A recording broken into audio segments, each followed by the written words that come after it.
როგორ არის ადამიანის გონება მოწყობილი, ესე იგი. მოკლედ წყალი დაწყდა გუშინ ჩვენთან, სადაც ცხოვრობთ და არის რაღაც ალტერნატიული ვარიანტი, სადაც, დღეს მოხდა ისე, რომ გადართვა მოხდა და მოგცეს წყალი. თუმცა ეს ალტერნატიული ვარიანტი არის ის, რომ წნევა არის დაბალი რა და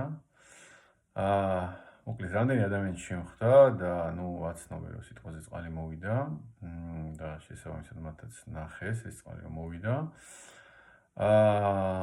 ყველას ჰქონდა ესეთი თავიდანვე ნეგატიური შეფასება, რომ რაღაცა კი, მაგრამ წნევა დაბალია, რაღაცა მოგცეს, მაგრამ დიდი ხანი არ იქნება და რაღაცა მსგავსი რაღაცები. ჩვენი გონება ყოველთვის მიდრეკილია, რომ დაინახოს რაღაცა ხარვეზი. რომ რაღაცა ბოლომდე კარგად არ არის. მიდრეკილია იმისკენ, რომ იდეალურად იყოს ყველაფერი.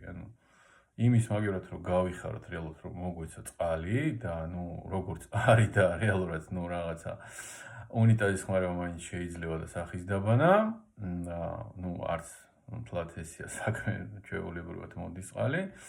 არა ჩვენ ესე ვართ რომ რაღაცა მაინც ბოლომდე ჩვენ კომფორტს რაღაცა ხელს უშლის.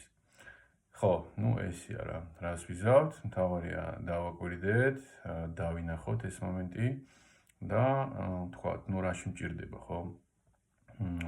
ეს განწყობა. პირიქით გავიხარო, მადლობა თქვა, დავამკვიდრო ეს მადლიერების სიამოვნება და როგორც იქნება რა.